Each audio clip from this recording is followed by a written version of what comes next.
They called her clueless, a joke, completely out of her depth.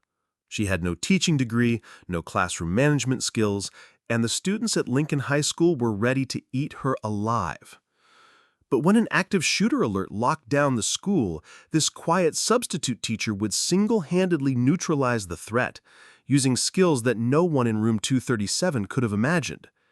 Sarah Martinez didn't just save their lives that day, she shattered every assumption they'd made about who deserves respect and what real strength looks like. So who was this woman the education system had written off as just another warm body to fill a chair? Why did 17-year-old Jake Thompson risk his academic reputation to defend someone everyone else dismissed? And what happens when the person you've been mocking turns out to be someone who's faced down terrorists in the mountains of Afghanistan? Before we jump back in, tell us where you're tuning in from. And if this story touches you, make sure you're subscribed because tomorrow I've saved something extra special for you. Now let's go back to that Tuesday morning when Sarah Martinez first walked into Lincoln High School carrying nothing but a worn leather bag and the kind of quiet confidence that gets mistaken for weakness. The whispers started before she even reached the classroom door. Room 237 buzzed with the electric anticipation that only high school seniors can generate when they sense vulnerability. Sarah Martinez stood at the threshold, taking in the scene with eyes that had surveyed far more dangerous terrain than a suburban classroom.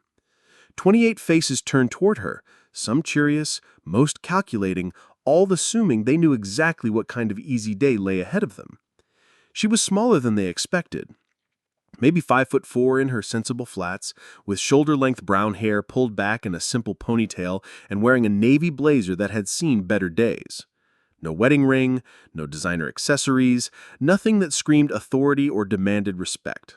She looked like someone who'd answered a Craigslist ad for substitute teaching, not someone who belonged in an advanced placement classroom. Tyler Brooks, the self-appointed king of senior year mischief, leaned back in his chair with a smirk that had gotten him out of more trouble than it had caused. He'd made a career out of breaking substitute teachers, and this one looked like she'd snap before lunch. The morning announcements crackled over the intercom, but Tyler was already planning his campaign of psychological warfare, mentally cataloging the ways he could turn this period into his personal entertainment. Sarah closed the door behind her and walked to the front of the classroom without hurry. She didn't introduce herself immediately, didn't launch into the nervous chatter that usually accompanied substitute teachers trying to establish control they'd never actually possess. Instead, she set her bag down on the desk, pulled out a single manila folder, and stood quietly until the room fell silent. Not because she demanded it, but because her stillness was somehow more compelling than any amount of shouting would have been. Jake Thompson sat 3 rows back, trying to look disinterested while actually paying attention. Unlike his classmates, Jake had learned to read people, not from movies or social media, but from necessity. His father's deployments had taught him to spot the difference between someone playing tough and someone who actually was tough. There was something about the way Sarah held herself, the way her eyes swept the room, not with nervousness but with assessment, that made him sit up straighter. Finally, Sarah spoke, her voice carrying easily to the back of the room without strain. "I'm Miss Martinez. I'll be covering for Miss Walsh while she recovers from her surgery. I understand you were working on the Cold War unit." She opened the folder and glanced at the lesson plan, then looked back up at the class. "We'll start with the Berlin crisis of 1961. Tyler's hand shot up, not to ask a question but to test boundaries. "Yeah, Miss Martinez, I don't think you understand how this class works. We don't really do the whole lecture thing. Miss Walsh usually just puts on documentaries and lets us chill." A few students snickered, recognizing the opening move in Tyler's standard substitute manipulation playbook. Sarah looked at him steadily, her expression neither annoyed nor intimidated. "What's your name?" she asked, though something in her tone suggested she was filing the information away rather than simply making conversation. "Tyler Brooks," he replied, leaning further back in his chair. "And honestly, we've got senioritis pretty bad. Maybe we could just watch something on Netflix instead?" The room held its breath, waiting for Sarah to either cave to Tyler's pressure or launch into the kind of frustrated lecture that would mark her as another failed authority figure. Instead, she simply nodded once and said, "Tyler Brooks. Noted." Then she turned to the whiteboard and began writing, her handwriting neat and precise. The Berlin crisis began when East German authorities started constructing barriers to prevent defection to the West. Tyler blinked, thrown off by her complete dismissal of her challenge. He tried again, louder this time. I mean, seriously, nobody's going to pay attention to this stuff. We've got college applications to worry about. Sarah continued writing without turning around. Then I suggest you start paying attention, because understanding how people respond under pressure might be more relevant to your future than you realize. Something in her voice had shifted just slightly, like steel wrapped in silk. Emma Rodriguez, the student council president and chronic overachiever, raised her hand properly. Miss Martinez, what's your background? Are you a history teacher? The question sounded innocent enough, but Emma had a politician's instinct for gathering information that might prove useful later. Sarah finished writing the date, August 13, 1961, on the board before turning around. I have experience with conflict resolution, she said simply. Now, can anyone tell me what they know about divided cities? It was Jake who answered, partly to fill the awkward silence, and partly because he was genuinely curious about where this was heading. Berlin was split between the Allied powers after World War II. The Soviets controlled the eastern sector. Good, Sarah nodded. The city became a symbol of the broader ideological conflict. But more than that, it became a testing ground for how far each side was willing to push before backing down. She moved away from the board, walking slowly between the rows of desks. The question wasn't just about territory, it was about credibility, about whether people would stand behind their stated principles when the cost became real. Tyler rolled his eyes dramatically. Great, more boring political stuff. Can we at least put on a movie? Preparing and narrating this story took us a lot of time, so if you are enjoying it, subscribe to our channel. It means a lot to us. Now back to the story. Movie? Even a war movie would be better than this. This time, Sarah stopped walking and looked directly at him. The room went quiet again, but it was a different kind of quiet. Jake felt the shift immediately, the way the air seemed to tighten when someone with real authority decided they'd had enough. "Tyler," Sarah said, her voice calm but carrying an undertone that made several students sit up straighter. "Why don't you tell the class what you think courage looks like?" The question caught Tyler off guard. He'd been expecting anger or frustration, not a philosophical challenge. "I don't know," he said, suddenly less confident. "Like being tough, I guess? Not backing down from a fight?" Sarah nodded thoughtfully. "That's one definition. But what about the courage to stay quiet when everyone around you is making noise? What about the courage to prepare for something you hope never happens?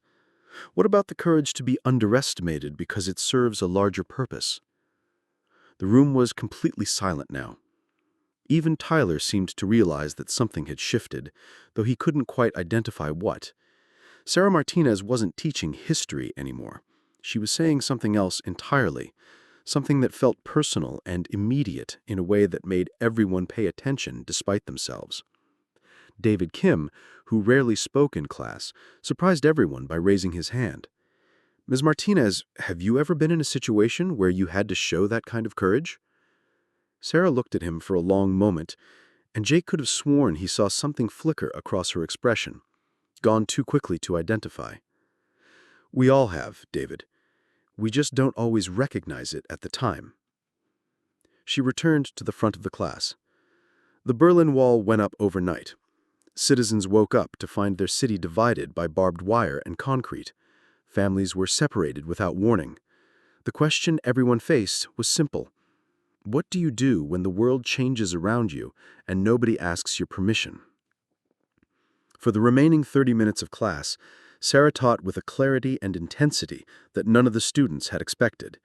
She didn't just recite facts about the Cold War. She made them understand the human cost of political decisions, the weight of choosing sides, the reality that history is made by individuals facing impossible choices. When the bell rang, signaling the end of first period, most of the class seemed surprised by how quickly the time had passed.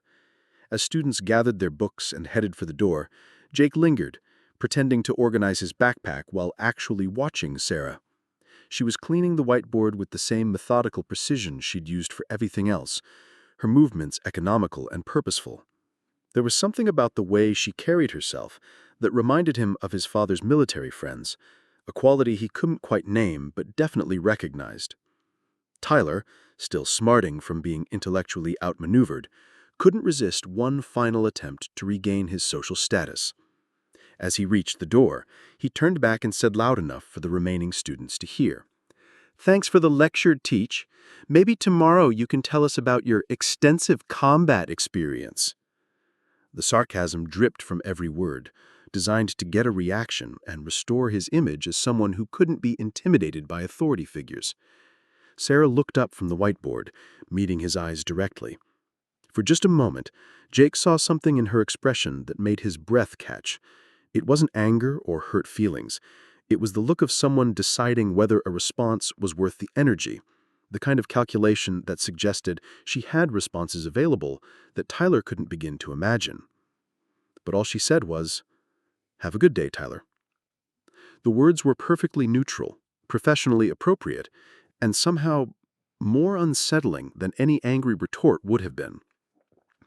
As the classroom emptied, Jake found himself walking more slowly than usual, his mind turning over the strangest 50 minutes of his high school career.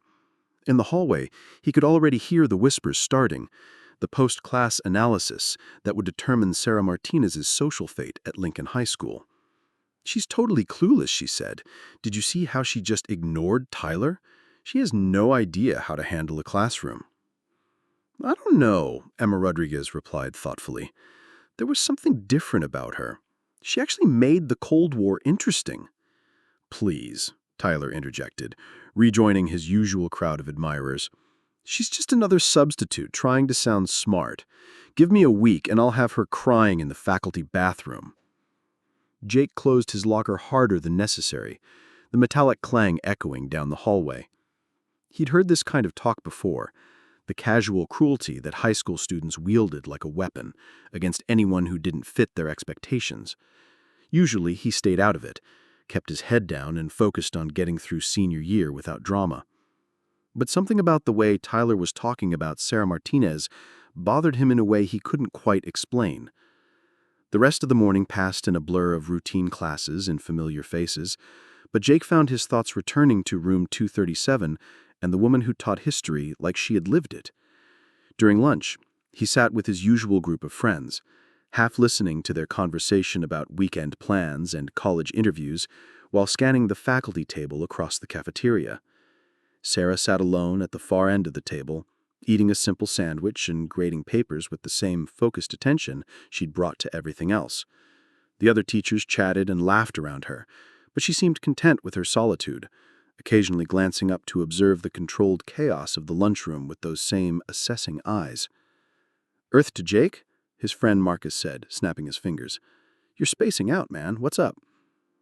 Jake shook his head, forcing his attention back to the conversation. "Nothing, just thinking about that new substitute in AP History."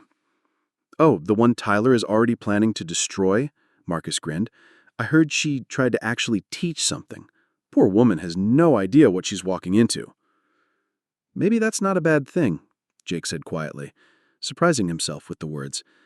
"Maybe it's time someone didn't just roll over when Tyler decides to be a jackass." His friends looked at him with various degrees of surprise. Jake Thompson wasn't known for taking controversial positions or defending teachers, especially substitute teachers who were widely considered fair game for student entertainment. But something about Sarah Martinez had gotten under his skin, and he was beginning to realize it might be worth finding out why. Across the cafeteria, Sarah finished her sandwich and gathered her papers, moving with the same unhurried efficiency that had marked her entire morning. As she stood to leave, she caught Jake's eye for just a moment. "Movie? Even a war movie would be better than this." This time Sarah stopped walking and looked directly at him. The room went quiet again, but it was a different kind of quiet. Jake felt the shift immediately, the way the air seemed to tighten when someone with real authority decided they'd had enough. "Tyler," Sarah said, her voice calm but carrying an undertone that made several students sit up straighter. "Why don't you tell the class what you think courage looks like?" The question caught Tyler off guard. He'd been expecting anger or frustration, not a philosophical challenge. "I don't know," he said, suddenly less confident. "Like being tough, I guess? Not backing down from a fight?" Sarah nodded thoughtfully. "That's one definition, but what about the courage to stay quiet when everyone around you is making noise? What about the courage to prepare for something you hope never happens? What about the courage to be underestimated because it serves a larger purpose?" The room was completely silent now. Even Tyler seemed to realize that something had shifted, though he couldn't quite identify what. Sarah Martinez wasn't teaching history anymore. She was saying something else entirely, something that felt personal and immediate in a way that made everyone pay attention despite themselves. David Kim, who rarely spoke in class, surprised everyone by raising his hand. "Ms. Martinez, have you ever been in a situation where you had to show that kind of courage?" Sarah looked at him for a long moment, and Jake could have sworn he saw something flicker across her expression, gone too quickly to identify. "We all have, David. We just don't always recognize it at the time." She returned to the front of the class. The Berlin Wall went up overnight. Citizens woke up to find their city divided by barbed wire and concrete. Families were separated without warning. The question everyone faced was simple. What do you do when the world changes around you and nobody asks your permission? For the remaining 30 minutes of class, Sarah taught with a clarity and intensity that none of the students had expected. She didn't just recite facts about the Cold War, she made them understand the human cost of political decisions, the weight of choosing sides, the reality that history is made by individuals facing impossible choices. When the bell rang, signaling the end of first period, most of the class seemed surprised by how quickly the time had passed. As students gathered their books and headed for the door, Jake lingered, pretending to organize his backpack while actually watching Sarah. She was cleaning the whiteboard with the same methodical precision she'd used for everything else, her movements economical and purposeful. There was something about the way she carried herself that reminded him of his father's military friends, a quality he couldn't quite name but definitely recognized. Tyler, still smarting from being intellectually outmaneuvered, couldn't resist one final attempt to regain his social status. As he reached the door, he turned back and said loud enough for the remaining students to hear, "Thanks for the lecture, Teach. Maybe tomorrow you can tell us about your extensive combat experience." The sarcasm dripped from every word, designed to get a reaction and restore his image as someone who couldn't be intimidated by authority figures. Sarah looked up from the whiteboard, meeting his eyes directly. For just a moment, Jake saw something in her expression that made his breath catch. It wasn't anger or hurt feelings. It was the look of someone deciding whether a response was worth the energy, the kind of calculation that suggested she had responses available that Tyler couldn't begin to imagine. But all she said was, "Have a good day, Tyler." The words were perfectly neutral, professionally appropriate, and somehow more unsettling than any angry retort would have been. As the classroom emptied, Jake found himself walking more slowly than usual, his mind turning over the strangest 50 minutes of his high school career. In the hallway, he could already hear the whispers starting, the post-class analysis that would determine Sarah Martinez's social fate at Lincoln High School. "She's totally clueless," Megan Foster was saying to her friends near the lockers. "Did you see how she just ignored Tyler? She has no idea how to handle a classroom." "I don't know," Emma Rodriguez replied thoughtfully. "There was something different about her. She actually made the Cold War interesting." "Please," Tyler interjected, rejoining his usual crowd of admirers. "She was just another substitute trying to sound smart. Give me a week and I'll have her crying in the faculty bathroom." Jake closed his locker harder than necessary, the metallic clang echoing down the hallway. He'd heard this kind of talk before, the casual cruelty that high school students wielded like a weapon against anyone who didn't fit their expectations. Usually he stayed out of it, kept his head down, and focused on getting through senior year without drama. But something about the way Tyler was talking about Sarah Martinez bothered him in a way he couldn't quite explain. The rest of the morning passed in a blur of routine classes and familiar faces, but Jake found his thoughts returning to room 237 and the woman who taught history like she'd lived it. During lunch, he sat with his usual group of friends, half listening to their conversation about weekend plans and college interviews, while scanning the faculty table across the cafeteria. Sarah sat alone at the far end of the table, eating a simple sandwich and grading papers with the same focused attention she'd brought to everything else. The other teachers chatted and laughed around her, but she seemed content with her solitude, occasionally glancing up to observe the controlled chaos of the lunchroom with those same assessing eyes. Earth to Jake, his friend Marcus snapped his fingers. "You're spacing out, man. What's up?" Jake shook his head, forcing his attention back to the conversation. "Nothing, just thinking about that new substitute in AP History."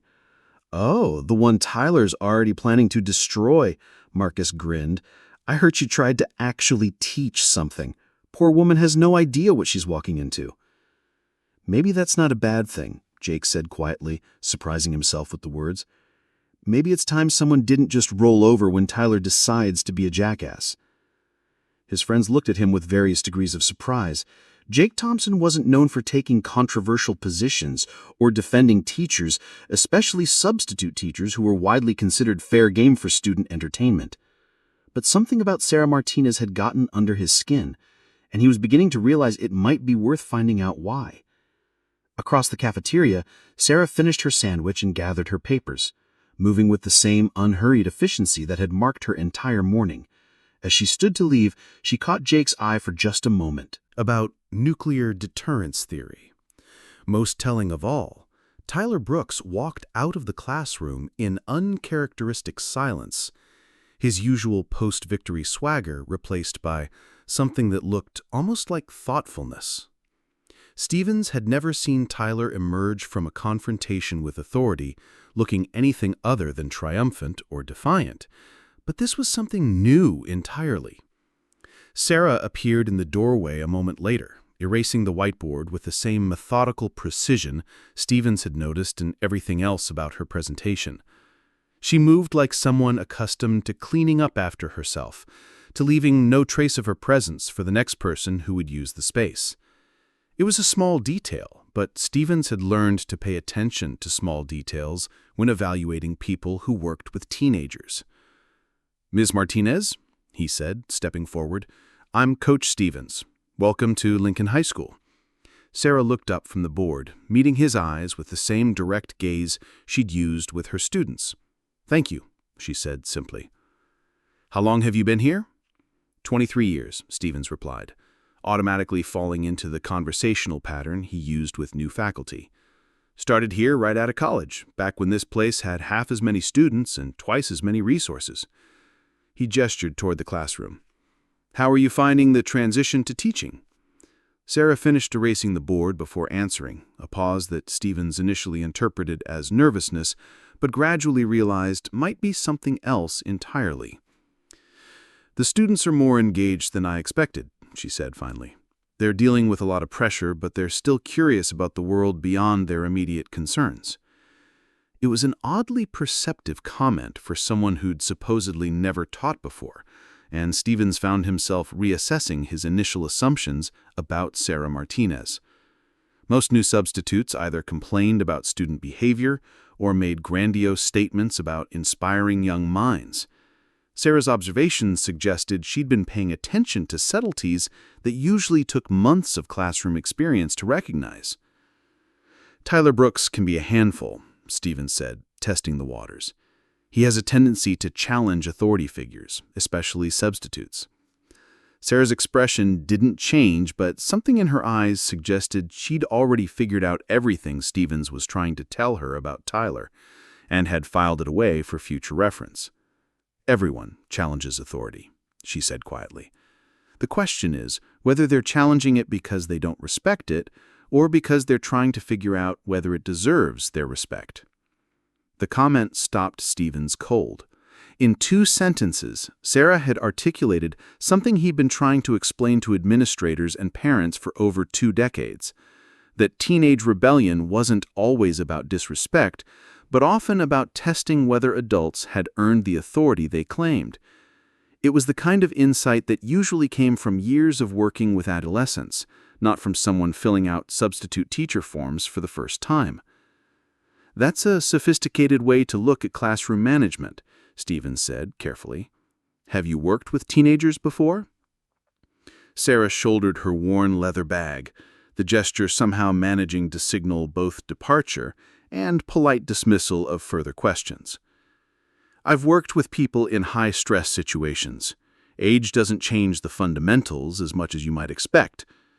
She walked past Stevens toward the door, pausing only to add, "Thank you for checking on me, Coach Stevens. I appreciate colleagues who pay attention to what's happening in their building." Stevens watched her disappear down the hallway, moving with the same unhurried confidence she'd displayed in the classroom.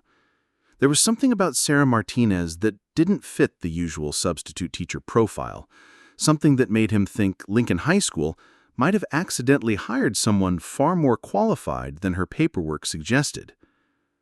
When he returned to the faculty lounge later that day, he found Principal Chen and Vice Principal Morrison discussing the afternoon's minor crises: a broken water pipe in the science wing, a parent complaint about homework policies, and the ongoing challenge of finding enough substitute teachers to cover the district's growing needs.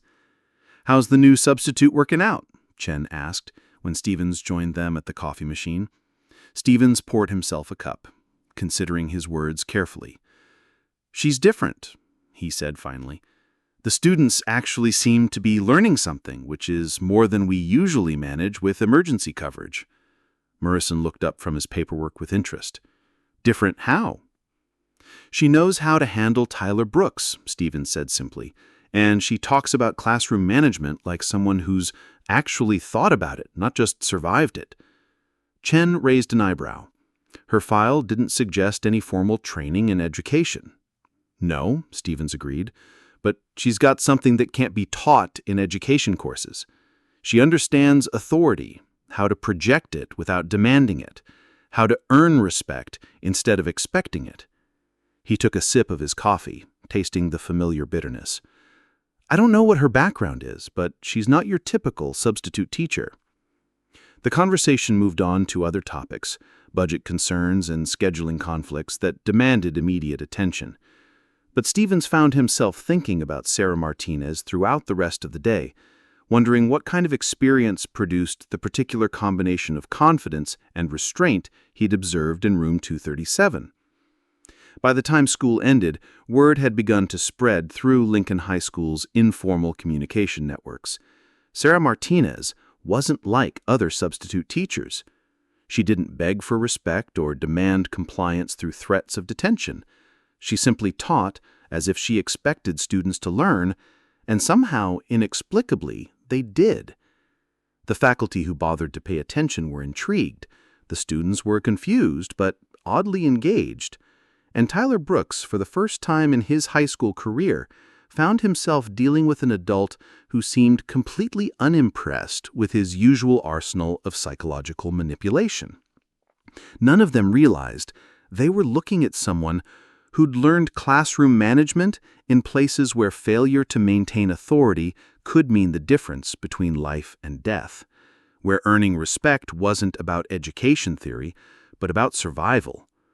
Sarah Martinez carried herself like a substitute teacher because that's what she was, but she thought like someone who'd commanded in situations where questioning authority wasn't teenage rebellion, but a potentially fatal mistake. The disconnect between her apparent qualifications and her actual competence would have been obvious to anyone who knew what to look for. Lincoln High School was operating in crisis mode, grateful for any adult willing to stand in front of a classroom, and so they missed the signs that would have told them Sarah Martinez was far more than she appeared to be. Part 3.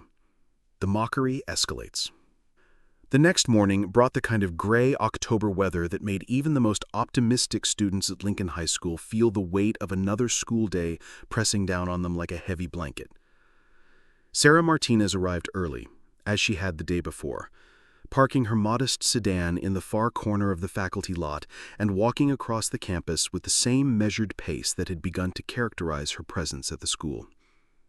Room 237 was empty when she unlocked the door, the morning light filtering through windows that hadn't been properly cleaned in months, casting everything in a slightly hazy glow that made the classroom feel suspended between day and night. Sarah set her bag on the desk and began her morning routine, reviewing the lesson plan, organizing materials, and preparing the whiteboard with the kind of methodical attention to detail that spoke of habits formed under circumstances where preparation could mean survival. She was writing the day's objectives on the board when Jake Thompson appeared in the doorway, arriving nearly 20 minutes before the first bell. He hesitated at the threshold, clearly debating whether to enter or wait in the hallway like most students did, treating the classroom as enemy territory until forced to enter by the bell's command. "Good morning, Jake," Sarah said without turning around, somehow having registered his presence despite being focused on her writing. "You're here early." Jake stepped into the room surprised that she'd remembered his name and apparently aware of his location without looking. "I had some questions about yesterday's discussion," he said, which was partially true. He did have questions, though they were less about Cold War history and more about the woman teaching it. Sarah finished writing and turned to face him, giving him the same direct attention she seemed to offer everyone, as if his questions were the most important thing on her agenda. "What did you want to know?" "You talked about people being tested when the world changes around them," Jake said, settling into his usual seat in the third row. "But how do you know if you're making the right choice when you don't have all the information?" It was a more serious question than Jake usually asked in class, and Sarah seemed to recognize that. She leaned against the desk, considering her answer with the same care she'd brought to everything else.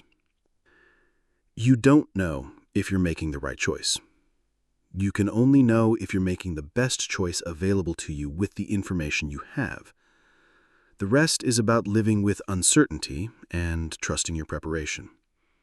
"Trusting your preparation for what?" Jake asked, genuinely curious now. Sarah was quiet for a long moment, and Jake had the sense she was deciding how much truth to share with a 17-year-old who asked a question that touched on something deeper than academic discussion. "For the moment when someone's life depends on your decision," she said, finally. "Because that moment comes for everyone, eventually. The only question is whether you'll be ready for it." Before Jake could respond, other students began filtering into the classroom, their conversations and laughter gradually filling the space with the controlled chaos of teenagers navigating another day of adolescent social dynamics. Jake watched Sarah transition seamlessly from their serious conversation to the lighter interactions required for classroom management, greeting students by name and fielding questions about homework assignments with the same calm competence she'd shown since arriving at Lincoln High School.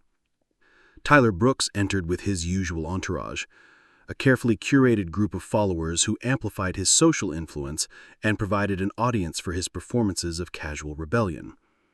Today, he'd clearly prepared something special, arriving with a smirk that suggested he'd spent the previous evening planning his next assault on Sarah's classroom authority. "Morning, Tach," Tyler said, dropping into his seat with theatrical casualness. "Ready for another exciting day of Cold War trivia?" Sarah looked at him with the same neutral expression she'd maintained since their first encounter, neither rising to his bait nor backing down from his challenge. "Good morning, Tyler. I hope you're ready to discuss the psychological warfare tactics used during the Berlin crisis." Tyler's smirk widened. "Psychological warfare? Sounds right up your alley." The verb was designed to sound supportive while actually being dismissive, the kind of verbal manipulation Tyler had perfected over years of undermining authority figures. Other students began to pick up on Tyler's energy, sensing the beginning of another campaign to break a substitute teacher's confidence. Megan Foster giggled behind her hand, whispering something to her friend Ashley that made them both look at Sarah with barely concealed amusement. Even students who weren't part of Tyler's inner circle began to sit up straighter, anticipating the entertainment that typically accompanied Tyler's confrontations with adults. Sarah began the class by distributing a handout about East German escape attempts during the early days of the Berlin Wall. Stories of families separated overnight, and individuals risking everything for freedom. As students skimmed the material, she moved around the room with the same measured pace she'd used the day before, observing their reactions and noting who was actually reading versus who was simply waiting for direction. These accounts describe people making split-second decisions with life and death consequences. Sarah said, returning to the front of the classroom. Can anyone identify what these individuals had in common? Emma Rodriguez raised her hand, always eager to demonstrate her academic engagement.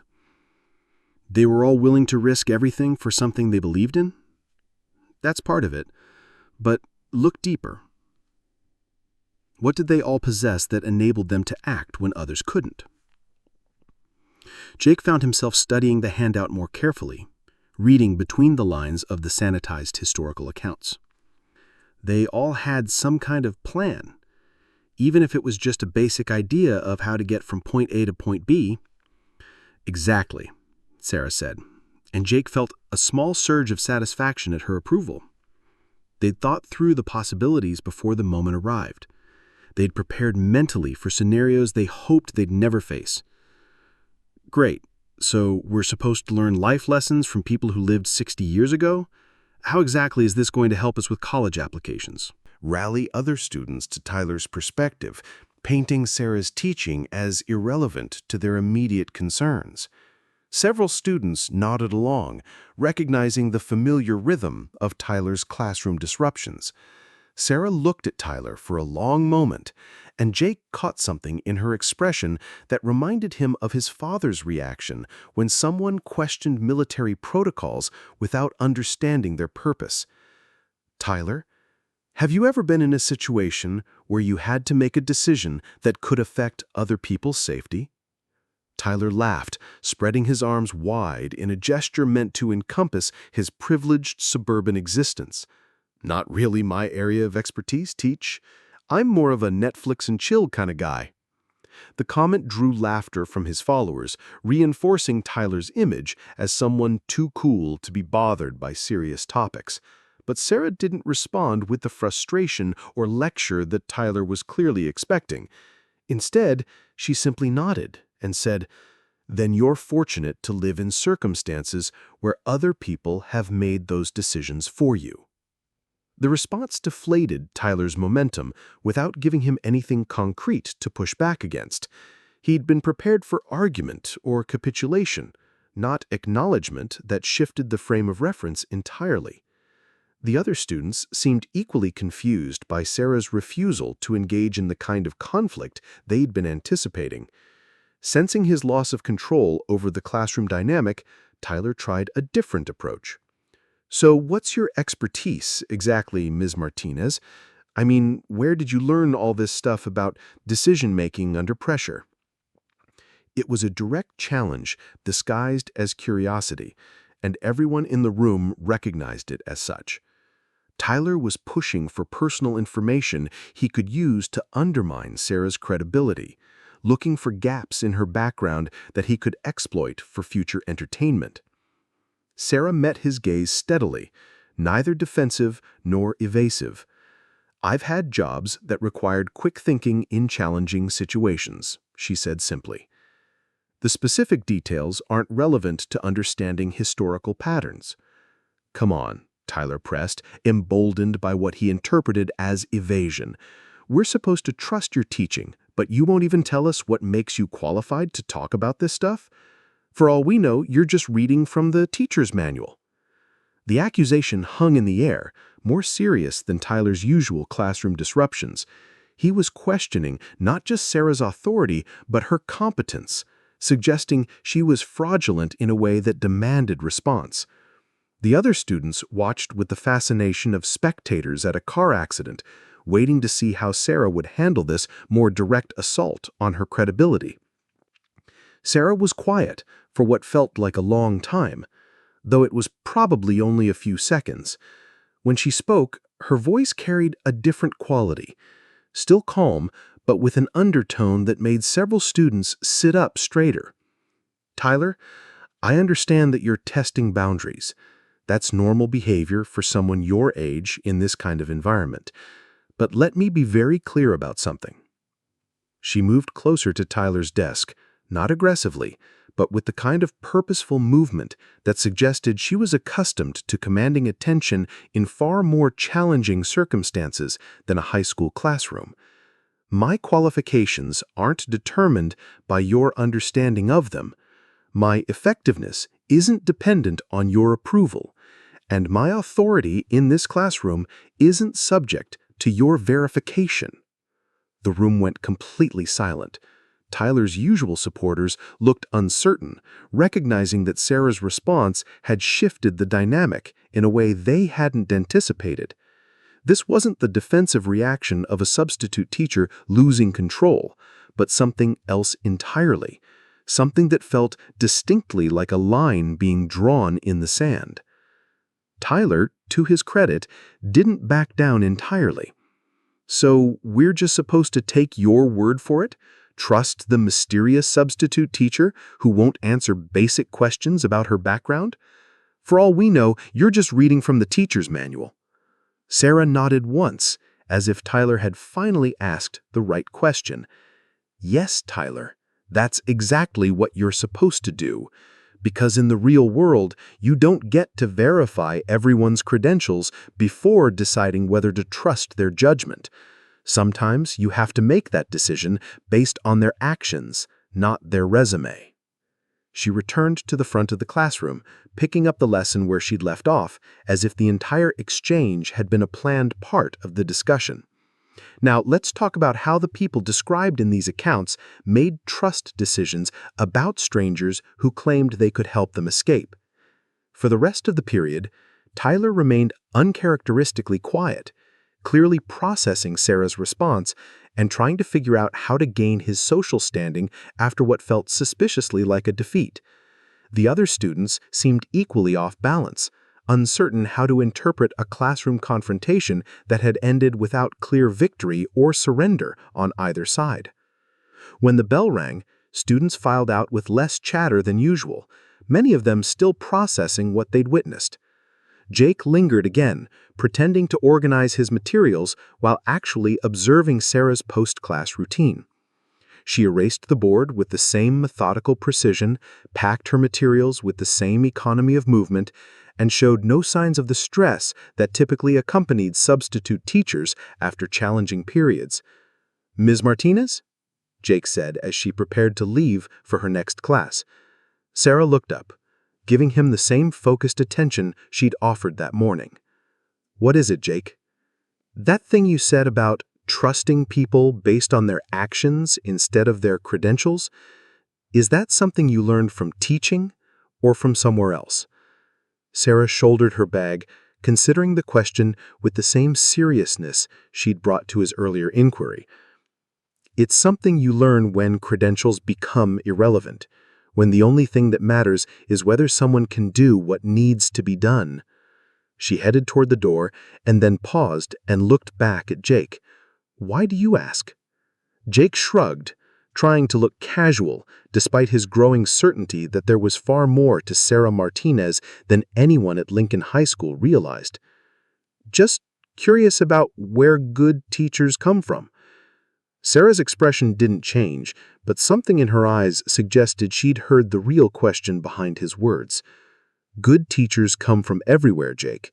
The important thing is recognizing them when they show up." After she left, Jake sat alone in room 237, thinking about trust and credentials, and the growing sense that Lincoln High School had stumbled into employing someone extraordinary without realizing it. Outside in the hallway, he could hear Tyler's voice holding court with his followers, already spinning the morning's events into a narrative that preserved his social status.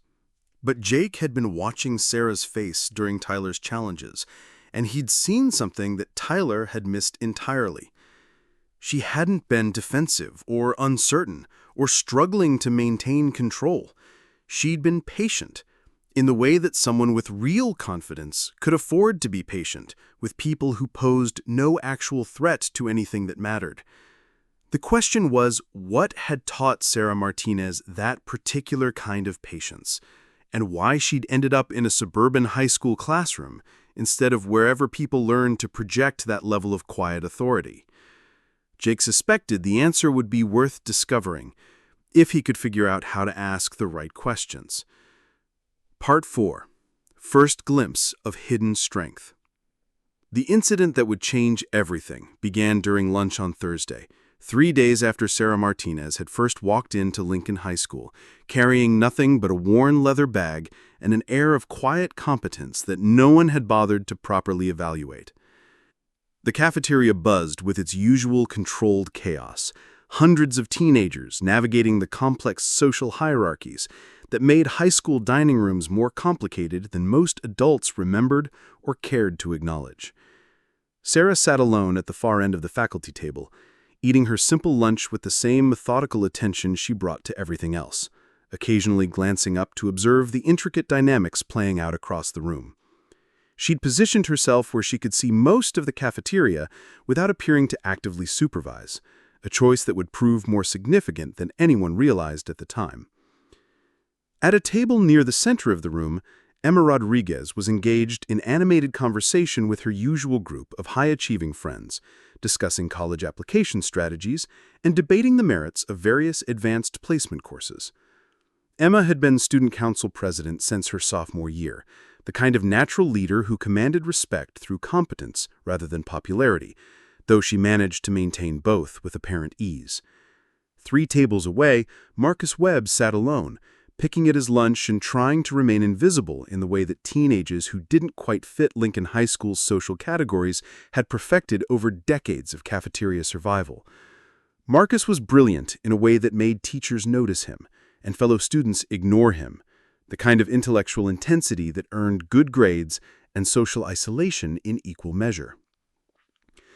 The trouble started when Tyler Brooks, emboldened by what he perceived as his growing influence over Sarah's classroom, decided to expand his campaign of disruption beyond room 237. He'd spent the previous evening plotting with his core group of followers, developing what he considered a sophisticated psychological operation designed to test Sarah's limits in a more public forum. Tyler approached Marcus's table with his characteristic swagger, flanked by 2 of his most reliable supporters, Brad Coleman and Justin Park.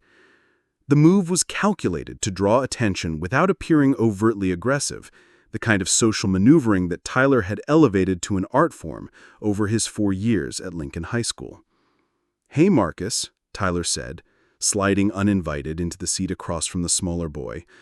"I've been thinking about what Ms. Martinez said about decision-making under pressure, and I realized you probably have some insights to share." Marcus looked up from his lunch, clearly recognizing the setup, but uncertain how to respond. Tyler's tone was friendly enough to avoid immediate adult intervention, but carried enough menace to make Marcus understand that he was being targeted for reasons that had nothing to do with his actual opinions about Cold War history. "I don't know what you mean," Marcus said quietly, hoping to deflect Tyler's attention without providing ammunition for further harassment. Tyler leaned forward, his voice carrying just far enough to attract attention from nearby tables. "Come on, Marcus. You're always talking about how smart you are. Surely you have thoughts about our mysterious substitute teacher and her supposed expertise in crisis management." The comment was designed to accomplish multiple objectives: publicly associate Marcus with Sarah in a way that would make him a target for Tyler's followers, create a situation where Marcus would be forced to either defend or criticize Sarah, and establish Tyler as someone willing to challenge authority figures even outside the classroom setting.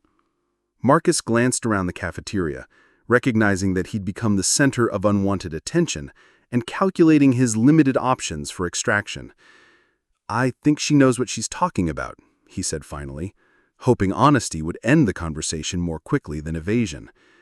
Tyler's grin widened, sensing opportunity. "Really? Based on what evidence? Because from where I'm sitting, she seems like just another substitute teacher reading from a script and hoping nobody notices she's making it up as she goes along." The accusation was loud enough to carry to the faculty table, where several teachers glanced over with varying degrees of interest. Sarah continued eating her lunch, but Jake Thompson, sitting 4 tables away, noticed that her posture had subtly shifted, the kind of change that suggested increased alertness rather than casual observation. "He answers questions like he's actually experienced things," Marcus said, his voice gaining slight confidence as he defended someone who treated him with the same respect she offered everyone else. Not like he's just repeating textbook information." Tyler laughed, the sound carrying enough mockery to make other students turn in their direction. "Experienced what exactly? Teaching suburban kids about history? Managing a classroom full of teenagers? Please. She's probably never been in a real crisis in her life." The conversation was attracting exactly the kind of attention Tyler had wanted, with students from nearby tables beginning to listen openly rather than pretending to focus on their own discussions. Emma Rodriguez looked over with concern, recognizing that Marcus was being put in an impossible position and debating whether intervention would help or make things worse. "Maybe she has experiences she doesn't talk about," Marcus said, his voice barely audible, but carrying enough conviction to make Tyler's supporters exchange glances. Tyler seized on the comment like a predator scenting weakness. "Oh, so now she's some kind of secret agent? A covert operative disguised as a substitute teacher? Marcus, buddy, you're living in a fantasy world."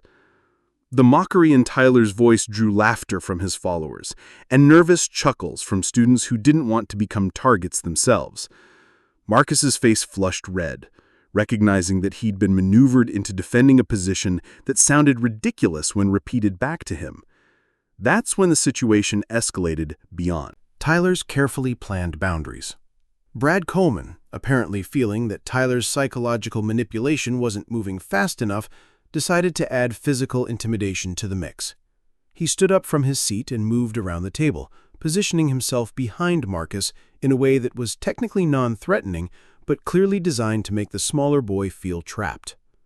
"Maybe we should test Marcus's theory," Brad said, his voice carrying the kind of casual menace that made other students look away rather than risk becoming involved.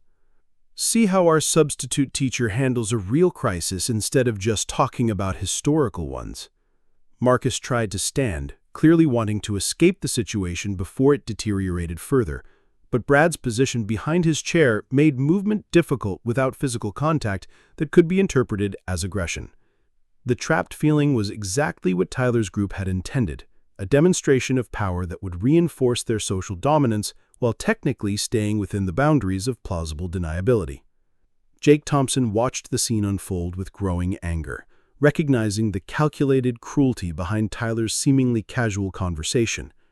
He'd seen similar dynamics play out countless times during his 4 years at Lincoln High School, but something about watching Marcus being systematically isolated and humiliated while Sarah was used as ammunition made his usual strategy of non-involvement feel inadequate. Emma Rodriguez had apparently reached the same conclusion. She stood from her table and walked over to Tyler's group, her student council president authority giving her social license to intervene that other students lacked. "Tyler, what are you doing?" Emma asked, her tone carrying enough authority to make other students pay attention.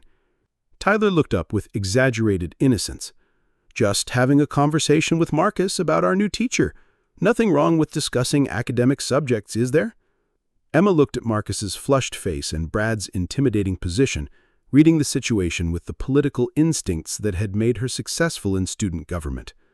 "It looks like harassment to me." The accusation hung in the air for a moment, serious enough to potentially involve adult intervention if Emma decided to escalate. Tyler's expression shifted slightly, recognizing that his carefully constructed scenario was beginning to spiral beyond his control.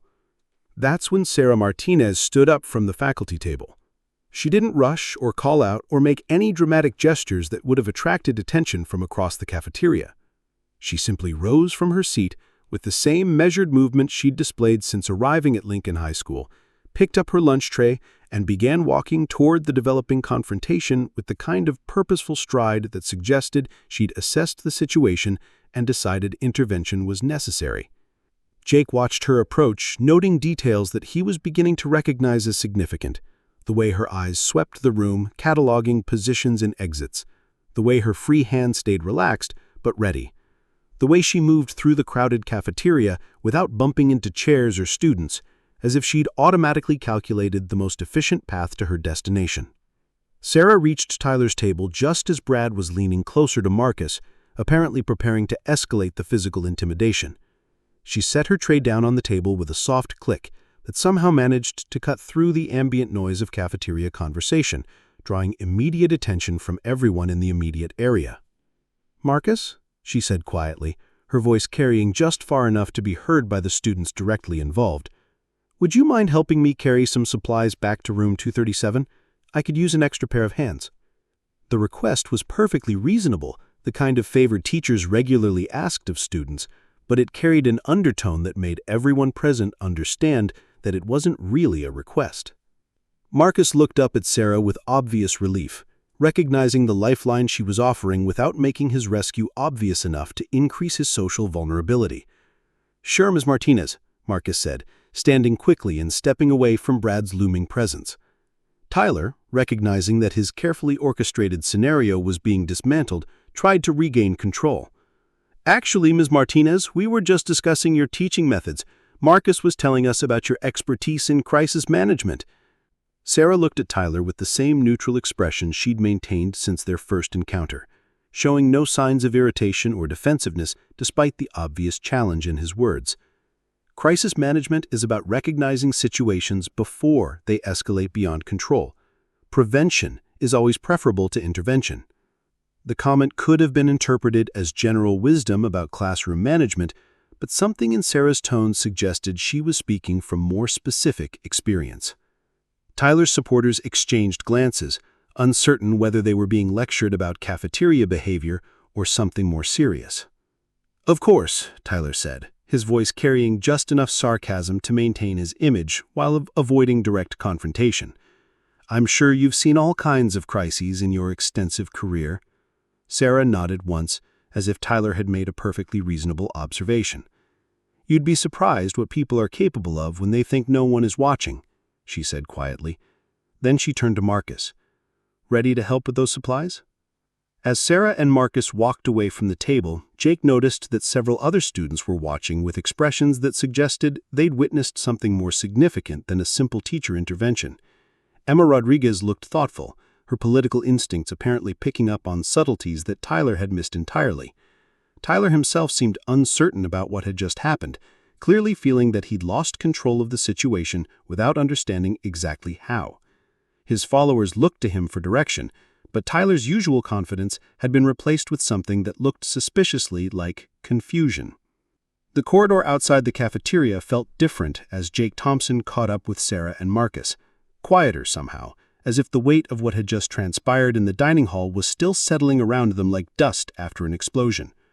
Marcus walked slightly behind Sarah, his shoulders gradually relaxing as distance increased between him and Tyler's table, but his face still carried the flush of humiliation that came from being publicly targeted.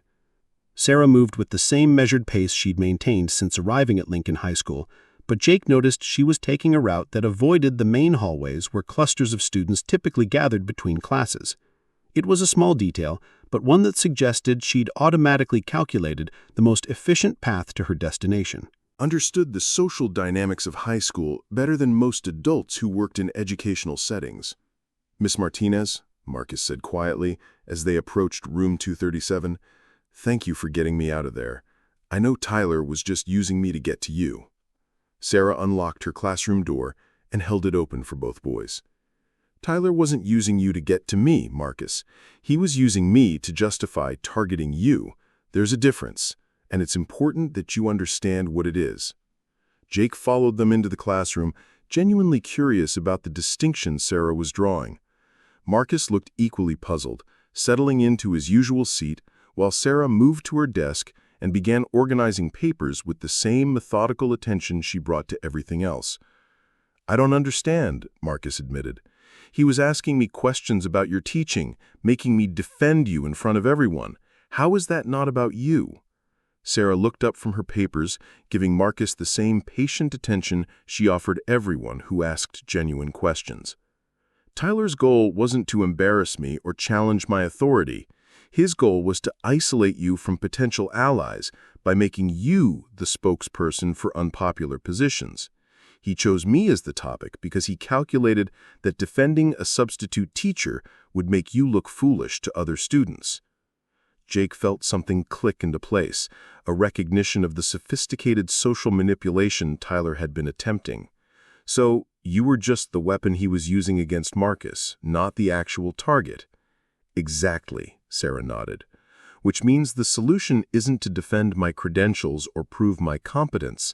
The solution is to remove Tyler's ability to use me as ammunition against students like Marcus. Marcus looked between Sarah and Jake, processing this analysis of cafeteria politics with the same intellectual intensity he brought to academic subjects. But how do you do that? Tyler's going to keep pushing until he gets the reaction he wants. Sarah was quiet for a moment, and Jake had the sense she was deciding how much strategic thinking to share with two 17-year-old boys who'd asked a more complex question than they realized. Tyler succeeds because he controls the frame of reference, she said finally. He creates situations where defending someone makes you look weak, and abandoning them makes you look callous. The key is changing the framework so those aren't the only options. Jake leaned forward, intrigued despite himself. What kind of framework change? Sarah set down her papers and looked directly at both boys, her expression carrying the same seriousness she'd brought to discussions of Cold War history. You operate on the assumption that authority has to be defended through argument or demonstration. But there are other forms of authority that don't require defense because they don't depend on other people's recognition. The comment hung in the air, more complex than typical teacher advice about dealing with bullies. Jake found himself thinking about his father's military friends, the way they carried themselves with a quiet confidence that never seemed to require validation from others. There was something similar in Sarah's demeanor, a quality he was beginning to recognize as fundamental rather than performative. You mean like not caring what other people think? Marcus asked. Sarah shook her head. Caring what people think is normal and often useful.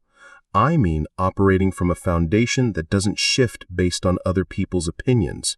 When you know what you're capable of, other people's assessments become information rather than verdicts. Before either boy could respond, the lunch bell rang, signaling the end of the period and the beginning of fifth period classes. Students began flowing through the hallways with the controlled urgency that characterized transitions between academic periods, their conversations creating a background hum of adolescent social navigation. Jake gathered his materials reluctantly, realizing that their conversation was ending just as it was becoming genuinely interesting. Marcus seemed equally disappointed, clearly hungry for more analysis of the social dynamics that made his daily existence at Lincoln High School so challenging. "Thank you for explaining that," Marcus said as he headed toward the door. "I never thought about Tyler's strategy that way." Sarah nodded once, already turning her attention to preparing for her next class. "Understanding strategy doesn't automatically solve the problem, Marcus, but it helps you choose better responses." After Marcus left, Jake lingered in the doorway, debating whether to ask the question that had been building in his mind since watching Sarah handle the cafeteria situation. "Miss Martinez, can I ask you something?" Sarah looked up from her lesson materials, giving him the same patient attention she offered Marcus. "What is it, Jake?" "When you were talking about authority that doesn't require defense, were you speaking from experience with something other than teaching?" The question was more direct than Jake usually allowed himself to be with adults, but something about Sarah's analytical approach to Tyler's behavior had made him feel like honest inquiry might be welcome rather than inappropriate. Sarah studied him for a moment, and Jake had the sense she was evaluating not just his question, but his readiness to handle whatever answer she might provide. "I've worked in environments where establishing credibility through argument wasn't an option, where your authority came from your ability to perform under pressure, not from your ability to convince people you belonged there." Jake nodded, filing the information away with the growing collection of details that suggested Sarah Martinez had experiences that extended far beyond suburban education. "Is that why Tyler's approach doesn't seem to bother you?"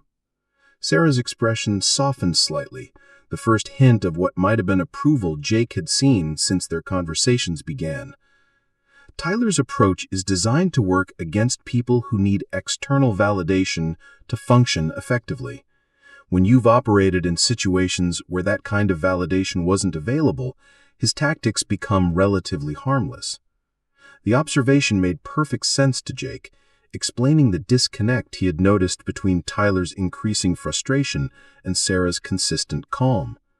Tyler was using tools designed for a specific type of target, and Sarah simply didn't fit the profile of someone who could be undermined through social pressure or professional embarrassment.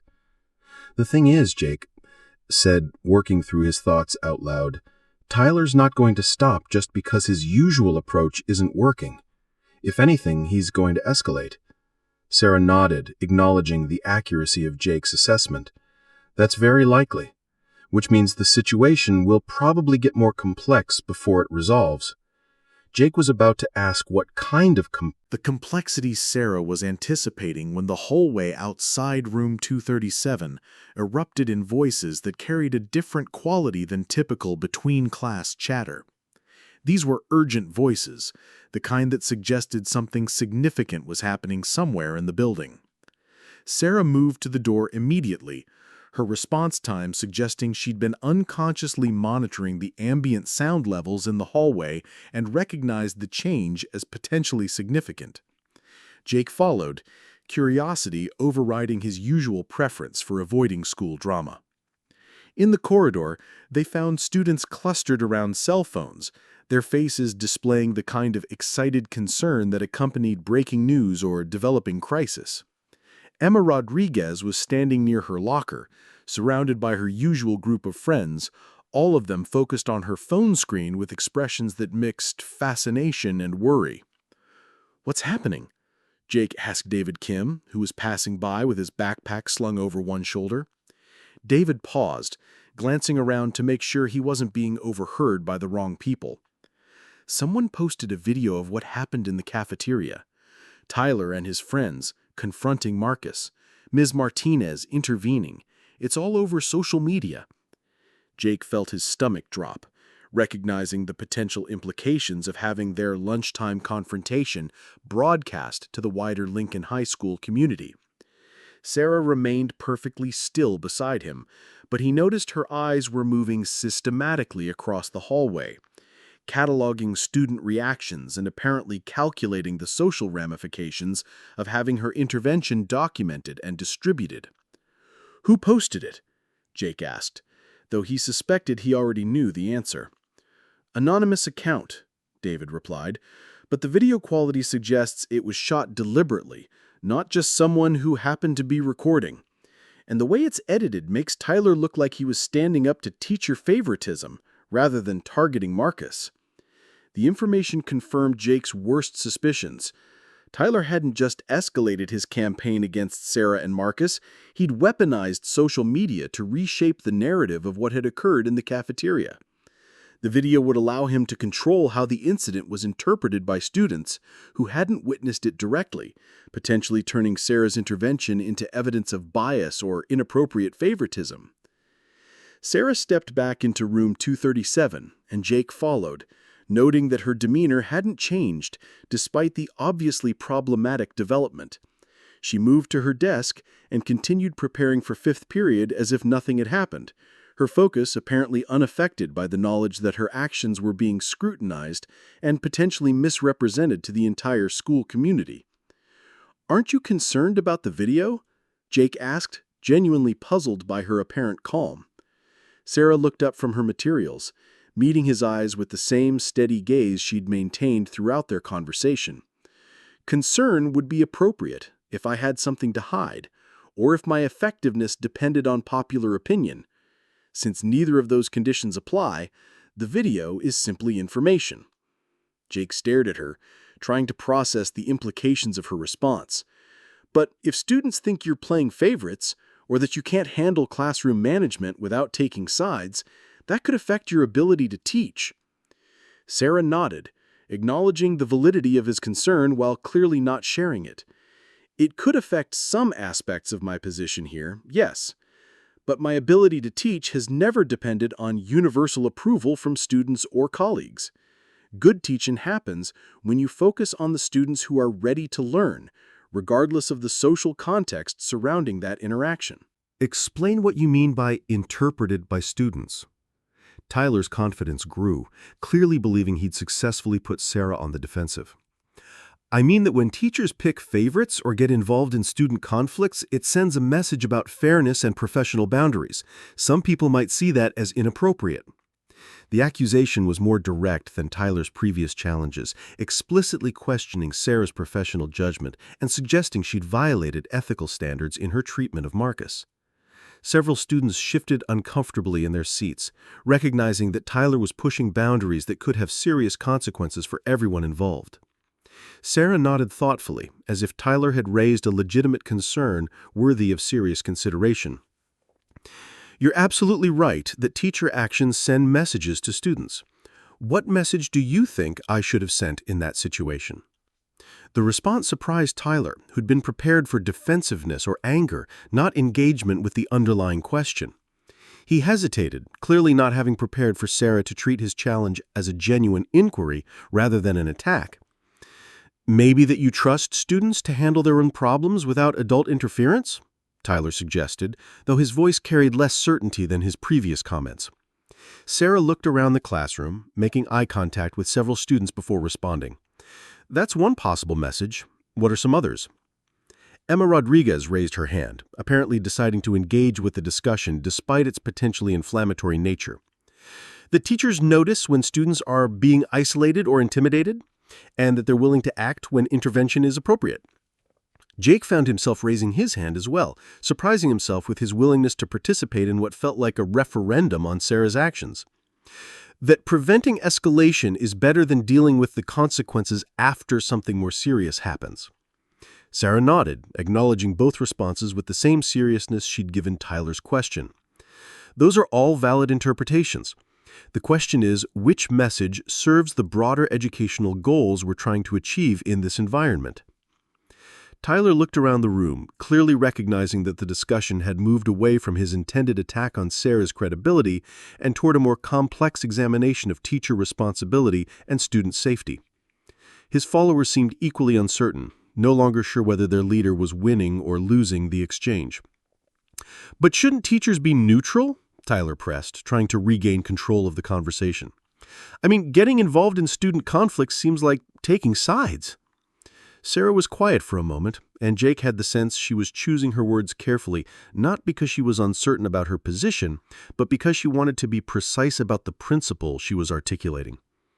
Neutrality is appropriate when you're mediating between equivalent positions, she said finally.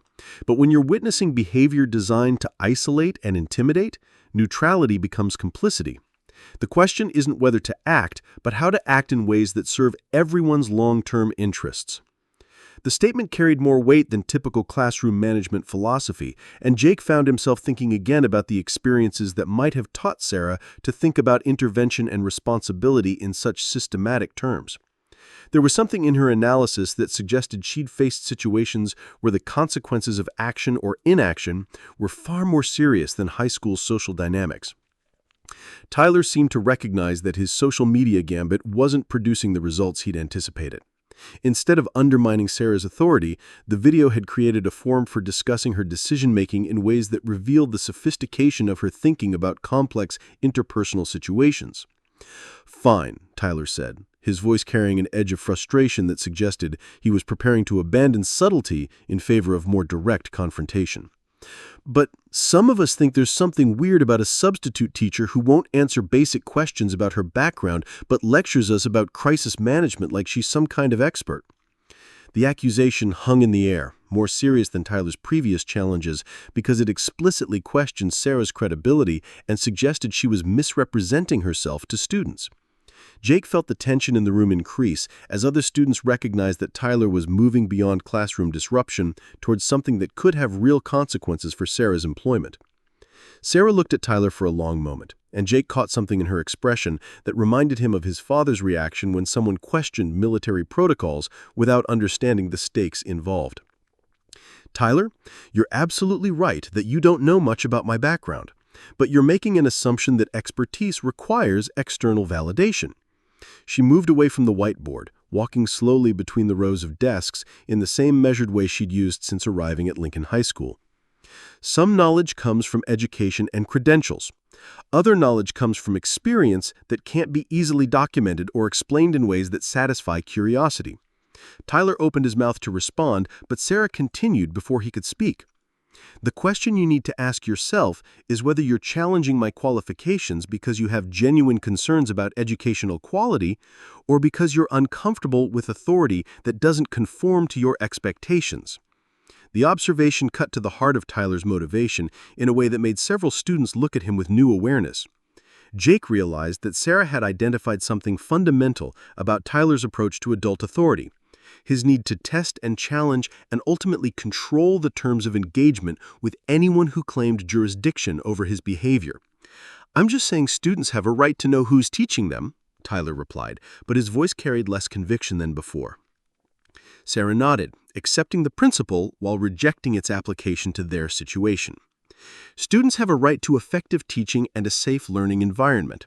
Whether those rights are best served by detailed personal information about their teachers is a more complex question. She returned to the front of the classroom, picking up the lesson plan as if the entire exchange had been a planned part of the day's instruction. "Now, let's talk about how the East German government used questions about legitimacy and credentials to undermine opposition voices during the early days of the Berlin crisis." For the rest of the period, Tyler remained uncharacteristically quiet, clearly processing Sarah's responses and trying to assess the impact of her intervention on his own perception of their situation. Determine his next move. The other students seemed equally thoughtful, many of them apparently reconsidering their initial impressions of both Sarah and Tyler based on the complexity of the exchange they'd witnessed. When the bell rang ending fifth period, students filed out with less chatter than usual, their conversations more subdued and thoughtful than the typical post-class social noise.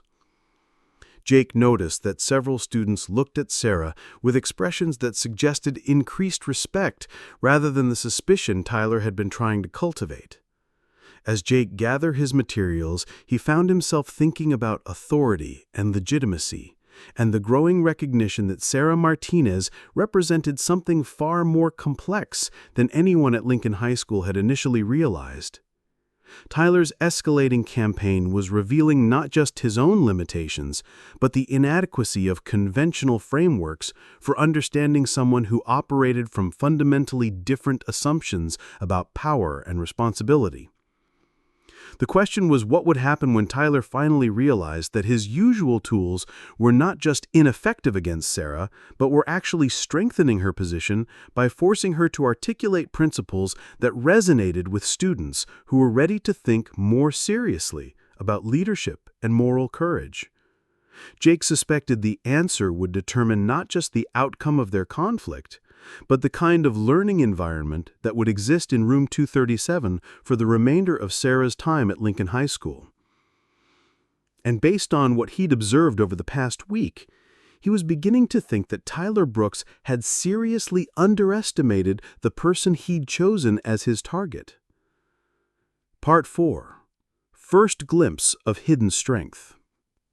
The emergency assembly was called for Friday afternoon, just as the final bell was preparing to release Lincoln High School students into their weekend plans. Principal Chen's voice crackled over the intercom with the kind of forced calm that immediately alerted everyone in the building that something significant was happening, though the specific nature of the crisis remained unclear. All students and faculty report to the gymnasium immediately for an emergency assembly. This is not a drill. Please proceed in an orderly fashion and await further instructions. Sarah Martinez was erasing the whiteboard in room 237 when the announcement came, her usual post-class routine interrupted by the unmistakable urgency in the principal's voice. She set down her eraser and moved toward her desk with the same measured pace she'd maintained throughout her week at Lincoln High School. But Jake Thompson, who'd been organizing his backpack near the door, noticed that her movements had acquired a different quality.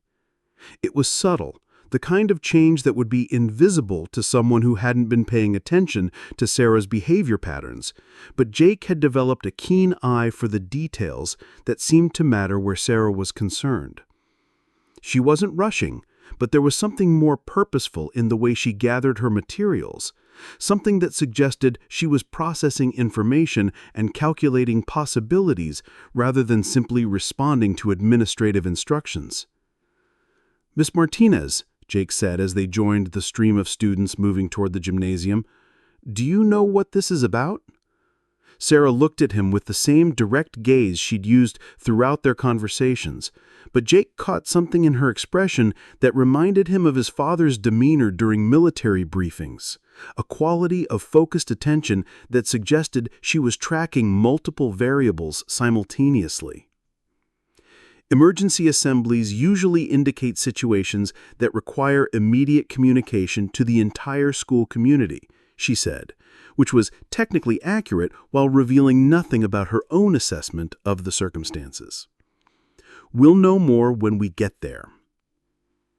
The gymnasium was already filling with students and faculty when they arrived, the usual controlled chaos of Lincoln High School's social dynamics amplified by uncertainty about why they'd been summoned. Tyler Brooks and his followers had taken seats near the center of the bleachers, their animated conversations suggesting they were treating the assembly as entertainment rather than responding to any genuine concern about school safety. Emma Rodriguez sat with her student council colleagues, their expressions serious as they discussed potential scenarios and their responsibilities as student leaders during whatever crisis had prompted the gathering. Marcus Webb had found a seat in the back row, clearly hoping to remain invisible during what could turn out to be another opportunity for unwanted attention.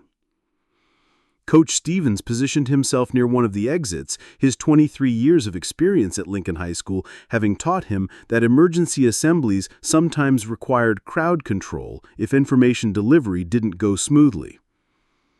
He caught sight of Sarah taking a seat in the faculty section and found himself wondering how someone with supposedly minimal educational experience would handle her first school crisis. Principal Chen took the podium with Vice Principal Morrison beside him, both men carrying the kind of tense expressions that suggested they were about to deliver information no one wanted to hear. Chen's usual morning coffee had been replaced by a bottle of water, and Jake noticed his hands weren't entirely steady as he adjusted the microphone. "Thank you all for gathering quickly," Chen began, his voice carrying clearly through the gymnasium sound system.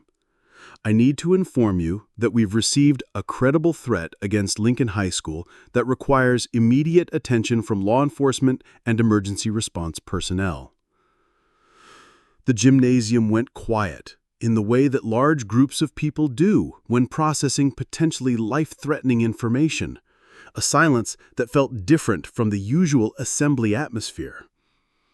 Jake felt his stomach tighten as he processed the implications of Chen's words, recognizing that his weekend plans had just become irrelevant compared to more fundamental concerns about safety and survival.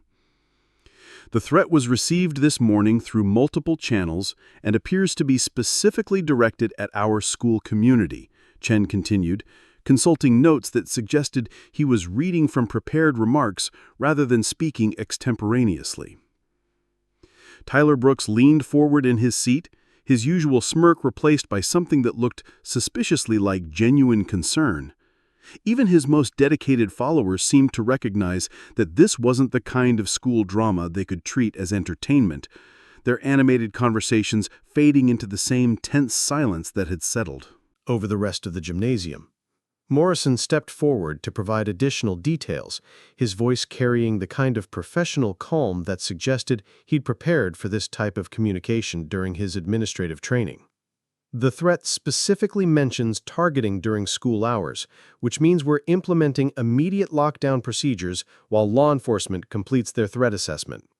Jake felt the air in the gymnasium grow heavier as students processed the reality that they were potentially in immediate danger rather than simply dealing with administrative inconvenience. He looked around the room, noting the different ways people were responding to fear. Some students reaching for their phones to contact parents, others sitting in stunned silence, a few beginning to show signs of panic despite Chen's attempts to maintain calm. Sarah Martinez sat perfectly still in the faculty section, but Jake noticed her eyes were moving systematically across the gymnasium, apparently cataloging exits, noting crowd density, and tracking the emotional state of students in her immediate vicinity. Her posture hadn't changed, but there was something in her alertness that suggested she was processing the situation with the kind of systematic attention that came from experience with actual emergencies rather than theoretical crisis management. "The good news," Chen said, raising his voice slightly to regain attention from students who were beginning to whisper among themselves, "is that we have excellent relationships with local law enforcement and emergency response teams. They're already on site and implementing security protocols designed to keep everyone safe while they investigate." The reassurance felt hollow to Jake, who'd grown up around military families and understood the difference between optimistic leadership rhetoric and realistic threat assessment. If law enforcement was implementing security protocols, that meant they were taking the threat seriously enough to treat Lincoln High School as a potential crime scene, rather than simply a school dealing with a prank caller. Emma Rodriguez raised her hand, her student council president instincts, compelling her to seek clarity even in the face of potentially dangerous circumstances. "Mr. Chen, how long do you expect the lockdown to last? Should we be contacting our families?" Chen exchanged glances with Morrison before responding. Their brief consultation suggested they'd already discussed this question and weren't entirely satisfied with their available answers. "We expect the initial assessment to take several hours, possibly extending into the evening. Parents and guardians are being notified through our emergency communication system, and we're establishing protocols for family contact as the situation develops." Several students immediately pulled out their phones, apparently deciding that official communication channels weren't sufficient for their immediate needs. Jake noticed that Sarah was watching these reactions with the same systematic attention she'd used to observe classroom dynamics, apparently cataloging how different personality types responded to stress and uncertainty. Tyler Brooks raised his hand, his usual confrontational energy subdued by circumstances that were beyond his ability to manipulate through social pressure or psychological games. "Are we safe here? I mean, should we be evacuating instead of staying in one place?" It was a more thoughtful question than Jake had expected from Tyler, suggesting that even Lincoln High School's most dedicated troublemaker could recognize situations that required genuine seriousness rather than performative rebellion. Chen's response carried the kind of careful phrasing that suggested he was balancing honesty with the need to prevent panic. "Law enforcement has determined that maintaining controlled access to the building while they complete their investigation is the safest approach for everyone involved. Evacuation would potentially expose students and staff to greater risk than remaining in secure locations within the school." The explanation made sense from a tactical perspective, but Jake noticed several students exchanging worried glances, clearly processing the implication that the threat was serious enough to make staying inside preferable to leaving. Sarah continued her systematic observation of student reactions, her attention apparently focused on identifying individuals who might require additional support or intervention as stress levels increased. Coach Stevens moved closer to the faculty section, positioning himself where he could assist with crowd control if Chen's attempts at maintaining calm proved insufficient. He caught Sarah's eye and was surprised to see not the anxiety or uncertainty he expected from someone experiencing her first school emergency, but something that looked more like professional assessment of tactical considerations. "What's our communication protocol if the situation changes?" Stevens asked, quietly, addressing Sarah but speaking loudly enough for other nearby faculty to hear. Sarah looked at him with the same focused attention she'd brought to all their previous interactions, but her response carried a different quality, more direct and practical than her usually carefully measured comments. "Emergency protocols prioritize information flow to decision makers and crowd management to prevent panic. Individual communication becomes secondary to collective safety." The response was more sophisticated than Stevens had expected, suggesting familiarity with emergency management principles that extended beyond typical educational training. Other faculty members looked at Sarah with expressions that suggested they were reassessing their assumptions about the quiet substitute teacher who'd appeared at Lincoln High School with minimal credentials but maximum competence. Chen began outlining specific lockdown procedures, explaining how students and faculty would be organized into supervised groups, how bathroom access would be managed, and how food and water would be distributed if the situation extended beyond normal school hours. His presentation was thorough and professional, but Jake could see strain in his expression that suggested he was operating beyond his usual administrative comfort zone. As Chen spoke, Jake noticed that Sarah was no longer simply observing student reactions, but appeared to be making mental notes about logistical challenges and potential problems with the proposed protocols. Her attention to detail suggested she was thinking through implementation issues that might not have occurred to administrators whose emergency planning experience was primarily theoretical. And interviews throughout the building.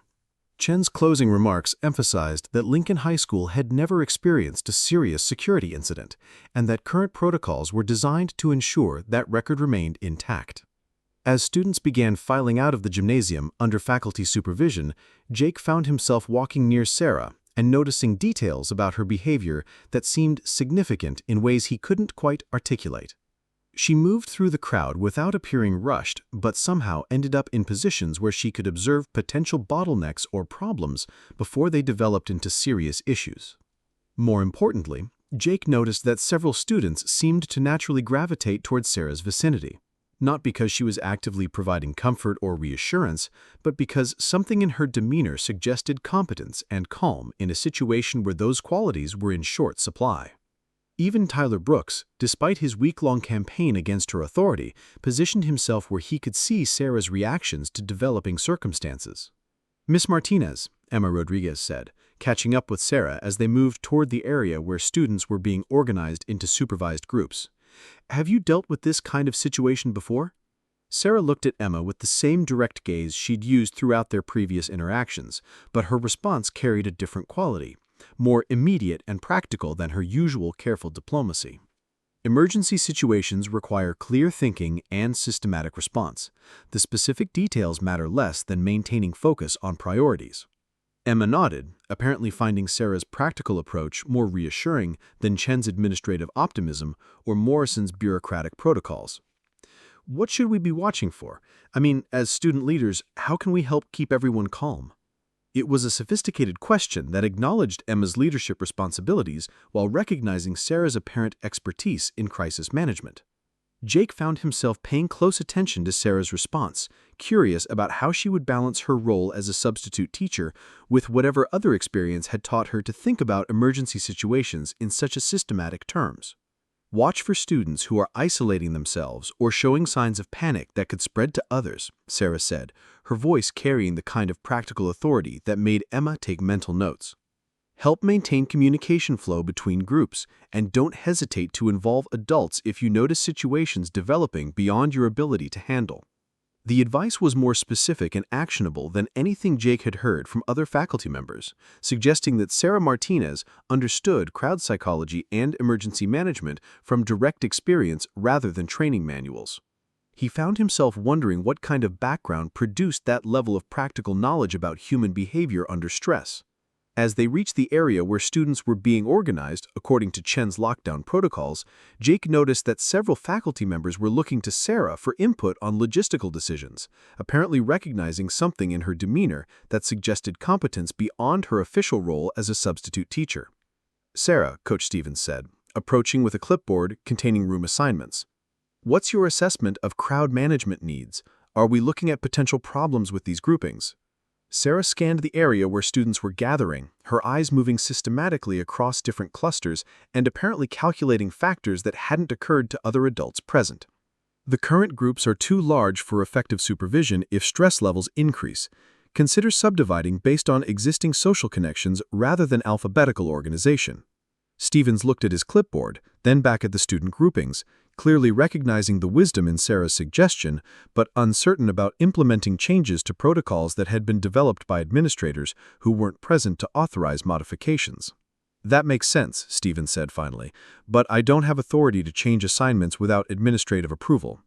Sarah nodded, apparently understanding the bureaucratic constraints while recognizing their potential inadequacy for the developing situation. Then suggested to Chen as a recommendation based on observed student behavior. Frame it as optimizing existing protocols rather than changing them. The response demonstrated sophisticated understanding of institutional politics alongside practical emergency management, another piece of evidence that Sarah Martinez possessed experience that extended far beyond substitute teaching. Jake found himself watching other faculty reactions, noting that several teachers were beginning to defer to Sarah's judgment despite her technically junior status in the school hierarchy. As the afternoon progressed and Lincoln High School settled into lockdown procedures, it became increasingly clear that the quiet substitute teacher who'd arrived with minimal credentials and maximum competence was emerging as an informal leader in circumstances that required exactly the kind of calm authority she'd displayed since her first day in room 237. The question was what would happen when the current crisis passed and people had time to reflect on how Sarah Martinez had handled genuine emergency conditions with a level of expertise that suggested experiences no one at Lincoln High School had bothered to investigate. Jake suspected the answer would change everything about how the school community understood the woman they'd initially dismissed as just another temporary replacement for their regular teacher. The fire alarm pierced through Lincoln High School at exactly 2:47 p.m. on Friday afternoon, its shrill cry cutting through the usual end-of-week lethargy that had settled over classrooms full of students already mentally checked out for the weekend. But this wasn't a scheduled drill, and the acrid smell of smoke drifting through the ventilation system made it clear that something was seriously wrong. Sarah Martinez was in the middle of explaining the psychological tactics used during the Cuban Missile Crisis when the alarm began its relentless wailing. Her immediate response wasn't the confused scrambling that typically accompanied substitute teachers dealing with unexpected emergencies, but something far more systematic and purposeful.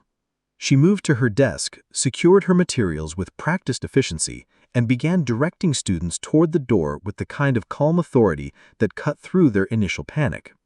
"Exit in pairs, stay together, move quickly, but don't run," Sarah instructed, her voice carrying clearly over the alarm's noise. "Jake, take the lead. Emma, stay at the back and make sure no one gets laid." Separated, the students responded with surprising compliance, apparently recognizing something in Sarah's demeanor that suggested she knew exactly how to handle emergency situations. Tyler Brooks, who'd spent the week challenging her authority at every opportunity, found himself following her directions without question, his usual swagger replaced by something that looked suspiciously like respect. As they moved through the corridor, Jake Thompson noticed that Sarah wasn't following the standard evacuation route posted on classroom walls. Instead, she was leading them through a series of turns that seemed to avoid the main hallways where other classes were creating bottlenecks and confusion. Her navigation suggested familiarity with the building's layout that exceeded what a substitute teacher should possess after only 1 week of employment. The source of the fire became clear as they approached the science wing, where black smoke was pouring from under the door of the chemistry lab. Through the reinforced windows, Jake could see flames spreading across laboratory tables with the kind of intensity that suggested this wasn't an accidental spill or overheated equipment, but something more serious and potentially deliberate.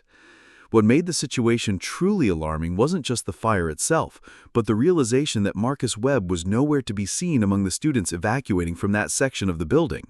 Emma Rodriguez noticed his absence at the same time Jake did, her student council president instincts making her mentally catalog the location of classmates who might need assistance. "Miss Martinez," Emma said, raising her voice to be heard over the alarm, "Marcus was in advanced chemistry this period. I don't see him with the other students from that wing." Sarah stopped walking immediately, her expression shifting from controlled evacuation management to something far more focused and urgent. She looked back toward the science wing, apparently calculating distances and time factors with the kind of rapid assessment that suggested training in emergency response protocols. "Continue to the evacuation point," Sarah told the class, her voice carrying an authority that made it clear this wasn't a suggestion. "Stay together, follow school procedures, and report to the faculty when you reach the parking lot." Tyler stepped forward, apparently recognizing that Sarah was preparing to do something that diverged from standard evacuation protocol. "Where are you going? Teachers aren't supposed to leave their students during emergencies." Sarah looked at Tyler with the same direct gaze she'd maintained throughout their week-long conflict, but her expression carried a different quality now, something that made Tyler step back despite himself.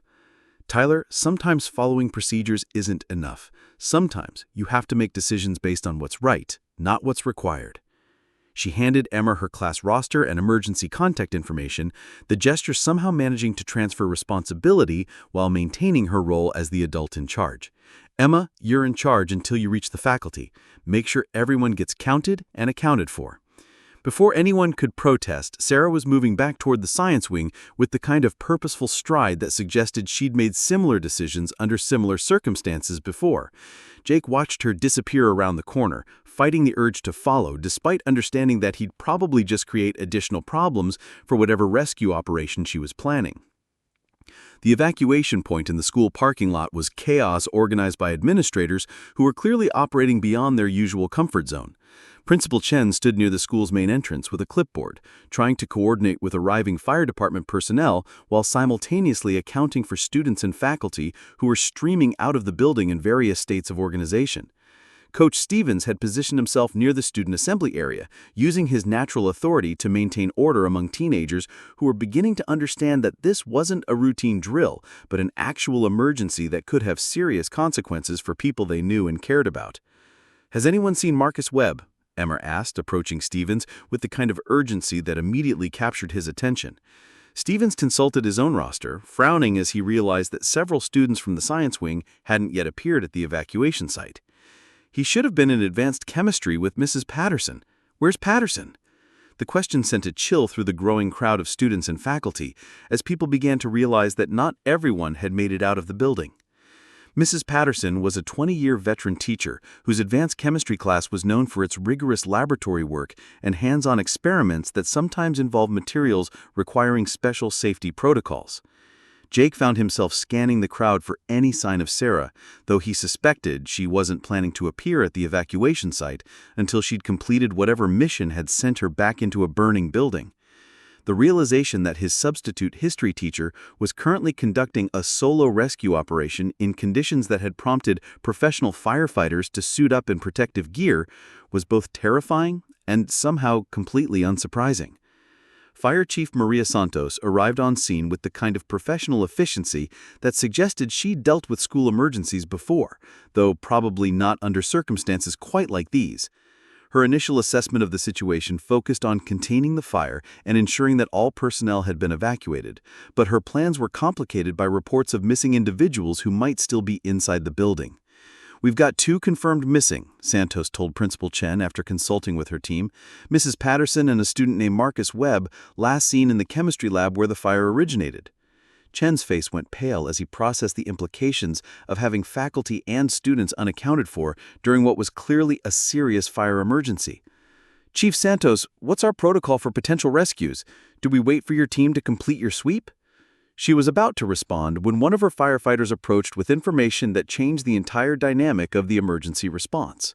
"Chief, we've got reports of an unauthorized individual who entered the building against evacuation orders. Female, approximately 5'4", identified as a substitute teacher." The news hit Jake like a physical blow as he realized that Sarah had deliberately violated emergency protocols to conduct her own rescue operation. The woman who'd spent the week calmly deflecting Tyler's challenges and managing classroom dynamics with Competence was currently inside a burning building, apparently attempting to locate and extract 2 people who might already be beyond help. Emma Rodriguez stepped forward, her student council president training compelling her to provide whatever information might be useful to the emergency response team. "Chief Santos, the substitute teacher is Miss Martinez. She noticed that Marcus was missing and said she was going back to find him." Santos exchanged glances with Principal Chen, clearly recognizing that they were now dealing with a more complex situation than standard fire emergency protocols typically covered. "Did this Miss Martinez have any emergency response training? Any background that might explain why she thought solo rescue operations were appropriate?" The question hung in the air because none of the Lincoln High School faculty or administration knew enough about Sarah Martinez to provide an answer. Her employment file was minimal, her background apparently consisting of community college courses and vague references to leadership experience that hadn't seemed important when they were desperate for substitute teachers. Coach Stevens stepped forward, apparently deciding that his observations from the week might be relevant to the current situation. Chief, I've been watching Martinez since she started here. She handles pressure differently than most teachers. Calmer, more systematic, like someone who's dealt with emergency situations before. Tyler Brooks surprised everyone by joining the conversation, his usual antagonistic energy replaced by something that looked suspiciously like concern. She knew things about crisis management that seemed too detailed for someone who'd never been in real emergencies. And she always acted like she was assessing situations, not just reacting to them. Jake felt pieces of a puzzle clicking into place as he listened to other people describe observations that matched his own growing sense that Sarah Martinez was far more than she appeared to be. Her week of calm competence, her sophisticated understanding of conflict resolution, her ability to remain unaffected by pressure that would have broken other substitute teachers, all suggested experiences that extended beyond civilian education. The conversation was interrupted by radio chatter from Santos's team inside the building, reporting that they'd located Mrs. Patterson conscious but injured in a storage room adjacent to the chemistry lab. The teacher had apparently been overcome by smoke while attempting to secure hazardous materials before evacuation, a heroic but ultimately unsuccessful effort that had left her trapped when the fire spread faster than anticipated. Patterson's conscious and mobile with assistance, the radio reported. But we've got another situation. There's a civilian in the chemistry lab conducting what appears to be a professional rescue operation. She's got the missing student and is implementing fire suppression protocols that exceed standard civilian capabilities. Santos grabbed her radio, clearly struggling to process the information her team was providing. Repeat that. Are you saying the substitute teacher is inside the chemistry lab fighting the fire? Affirmative, Chief. She's using emergency equipment that she must have located in the building, and her technique suggests training that goes way beyond basic fire safety training. She's got the student in a protective position and appears to be creating a safe corridor for extraction. Jake felt his breath catch as he realized that Sarah wasn't just conducting a rescue operation, but was actively battling the fire using skills and knowledge that no substitute teacher should possess. The woman who'd arrived at Lincoln High School with minimal credentials and maximum competence was revealing capabilities that suggested a background far more complex than anyone had imagined. The radio crackled again with updates from the firefighting team inside the building. Chief, the civilian has successfully suppressed the main fire source and is escorting the student toward the exit. Her knowledge of fire suppression techniques and building systems suggests professional emergency response training. Santos shook her head, apparently trying to reconcile the report she was receiving with her understanding of civilian capabilities during emergency situations. Who is this woman? How does a substitute teacher know advanced fire suppression techniques? Principal Chen looked equally confused, consulting Sarah's employment file as if it might contain information he'd somehow missed during her hiring process.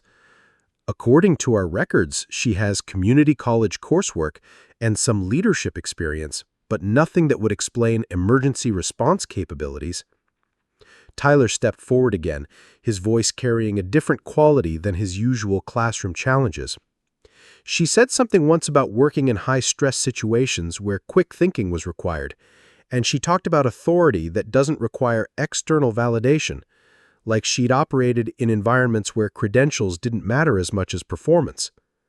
The observation reminded Jake of his father's military friends, the way they carried themselves with quiet confidence that never seemed to require recognition or approval from others. There was something similar in Sarah's demeanor from the beginning, a quality he was beginning to recognize as fundamental rather than learned.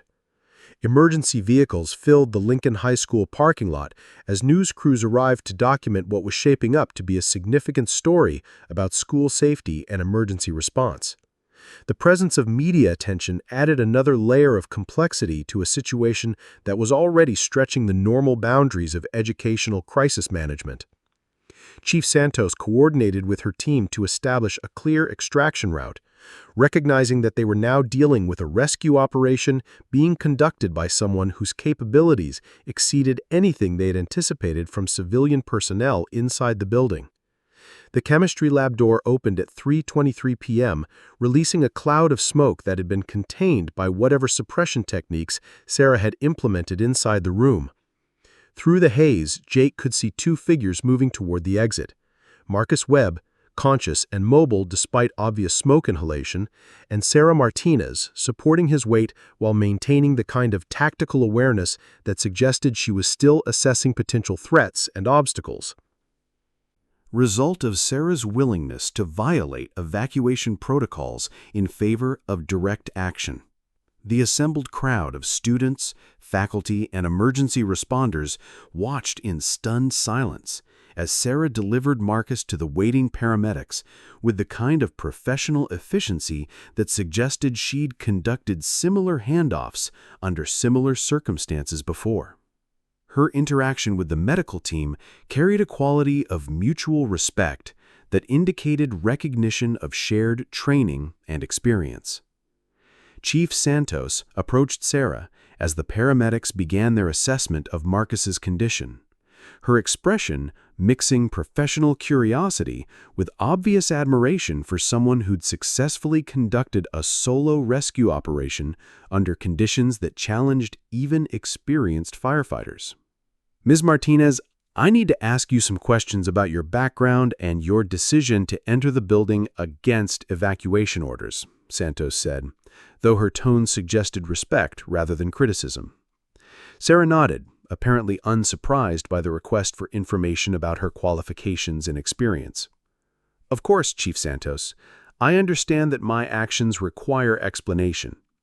Tyler Brooks stepped forward, his week-long campaign against Sarah's authority apparently forgotten in light of her rescue of Marcus Webb. Ms. Martinez, how did you know how to fight that fire? How did you know where to find the equipment? Sarah looked at Tyler with the same direct gaze she'd maintained throughout their conflicts, but her expression carried a different quality now, something that suggested the time for diplomatic evasion had passed. Tyler, sometimes people have experiences that don't fit easily into the categories we use to understand civilian careers, she said quietly. Sometimes the qualifications that matter most aren't the ones listed on employment applications. Jake felt his growing suspicions crystallize into certainty as he listened to Sarah's response. The woman who'd spent the week deflecting questions about her background while demonstrating capabilities that exceeded her apparent credentials was finally acknowledging that there was more to her story than anyone at Lincoln High School had been told. Principal Chen approached with Sarah's employment file, clearly seeking answers to questions that had become urgent in light of the day's events. Ms. Martinez, I need to understand how someone with your listed qualifications was able to conduct a professional-level rescue operation. Our insurance and liability concerns require complete transparency about employee backgrounds. Sarah was quiet for a moment, apparently deciding how much information to share with people who'd hired her based on minimal credentials and desperate need for substitute teachers. Principal Chen, my background includes experiences that weren't relevant to teaching high school history, but have proven relevant to protecting students when standard protocols aren't sufficient. Emma Rodriguez raised her hand, her student council president instincts compelling her to seek clarity even in the midst of emergency response activities. Ms. Martinez, are you saying you have professional emergency response training? Sarah looked around the assembled crowd, taking in the faces of students who'd spent the week questioning her qualifications and colleagues who'd accepted her presence without investigating her actual background. I'm saying I have training that prepared me to make decisions under pressure and to act when other people's safety depends on someone being willing to take calculated risks. The statement carried implications that made Jake's mind race through the week's events, recontextualizing Sarah's responses to Tyler's challenges and her sophisticated understanding of conflict resolution and leadership psychology. She hadn't been learning classroom management through trial and error. She'd been applying skills developed in circumstances where the stakes were far higher than teenage social dynamics. Coach Stevens stepped forward, his expression mixing respect with something that looked like embarrassment about the way Lincoln High School had treated someone with Sarah's background. "Lieutenant Martinez, why didn't you tell us about your service when you were hired?" Sarah's expression softened slightly, and Jake caught a glimpse of the person behind the professional competence who'd chosen to work with teenagers despite having qualifications that could have taken her anywhere. "Coach Stevens, I wanted to serve my community in a different way." Earn the students' respect through my teaching, not through my military record. They needed to learn to trust my judgment based on my actions in their classroom, not my achievements in other contexts. Emma Rodriguez raised her hand again, apparently still processing the revelation that their substitute teacher was actually a military veteran with special operations training. "Ms. Martinez, Lieutenant Martinez, is that why you were so good at handling Tyler's challenges? Because you're trained to deal with hostile situations?" Sarah looked at Tyler, who was watching her with an expression that mixed shame with something that might have been admiration. "Emma, Tyler's challenges weren't hostile. They were normal teenage behavior, designed to test whether I could earn his respect. The difference is that my training taught me not to take that testing personally, or to respond with ego instead of strategy." Tyler stepped forward, his usual swagger completely absent as he faced the woman he'd spent the week trying to undermine. "Ms. Martinez, I'm sorry. I thought you were just another substitute who didn't know what she was doing. I didn't know you were someone who'd actually served our country." Sarah shook her head, rejecting Tyler's attempt to make her military service the basis for respect she'd already earned through her actions. "Tyler, my service doesn't make me more deserving of respect than any other teacher. What matters is whether I can help you learn and grow regardless of what I did before walking into room 237. The response demonstrated the same principle-centered thinking that had characterized Sarah's approach to classroom management throughout the week, refusing to accept easy answers or shortcuts to authority in favor of earning respect through consistent competence and genuine care for her students' development. Chief Santos approached with paperwork that would document the day's rescue operation, her expression carrying the kind of professional respect that emergency responders reserve for colleagues who demonstrated competence under fire. "Lieutenant Martinez, your actions today saved Marcus Webb's life and prevented what could have been a much more serious tragedy. The city owes you a debt of gratitude." Sarah accepted the recognition with the same quiet dignity she'd brought to every interaction at Lincoln High School, neither dismissing the significance of her actions nor claiming credit beyond what was appropriate. "Chief Santos, I did what anyone with my training would do in those circumstances. The important thing is that Marcus is safe and the fire has been contained." As emergency vehicles began departing and Lincoln High School started the process of assessing damage and planning for recovery, Jake found himself thinking about respect and authority and the difference between credentials and character. Sarah Martinez had spent the week being questioned and challenged by students who didn't understand that they were in the presence of someone extraordinary, someone who'd chosen to serve them despite having options that would have been easier and probably more lucrative. The question was how Lincoln High School would process the revelation that their mysterious substitute teacher was actually a military veteran who'd been operating far below her capabilities while teaching them Cold War history. Jake suspected the answer would determine not just how the school community recovered from the day's emergency, but how they understood the relationship between service and education, between authority and respect, between the qualifications people claim and the character they demonstrate when tested under pressure. Marcus Webb was released from paramedic care with minor smoke inhalation and instructions to follow up with his family physician. His survival a direct result of Sarah's willingness to risk her own safety for a student she'd known for less than a week. As his parents arrived to take him home, Marcus stopped to thank Sarah with words that carried more maturity than anyone expected from a teenager who just survived a life-threatening emergency. "Ms. Martinez, thank you for coming back for me. I know you didn't have to do that." Sarah smiled, and Jake realized it was the first completely unguarded expression he'd seen from her since she'd arrived at Lincoln High School. "Marcus, that's exactly what I had to do. Taking care of each other is what makes communities work, and you're part of this community. As students and faculty dispersed to deal with the aftermath of the emergency, Jake lingered near Sarah, recognizing that their relationship had fundamentally changed now that her true background had been revealed. She was no longer the mysterious substitute teacher whose competence exceeded her apparent qualifications. She was Lieutenant Sarah Martinez, a military veteran who'd chosen to serve her community through education despite having skills that could have taken her anywhere. "Lieutenant Martinez," Jake said, testing the new form of address, "will you keep teaching? I mean, now that everyone knows who you really are?" Sarah looked at him with the same focused attention she'd given all their conversations, but her expression carried more warmth than any of their previous interactions. "Jake, I came here to teach, and that hasn't changed. The students in room 237 still need to learn about history, about making good decisions under pressure, about the difference between authority that demands respect and leadership that earns it." Jake nodded, understanding that Sarah's revelation hadn't changed her fundamental commitment to education, just the context in which that commitment would be understood by people who knew her story. "Thank you for showing us what real strength looks like."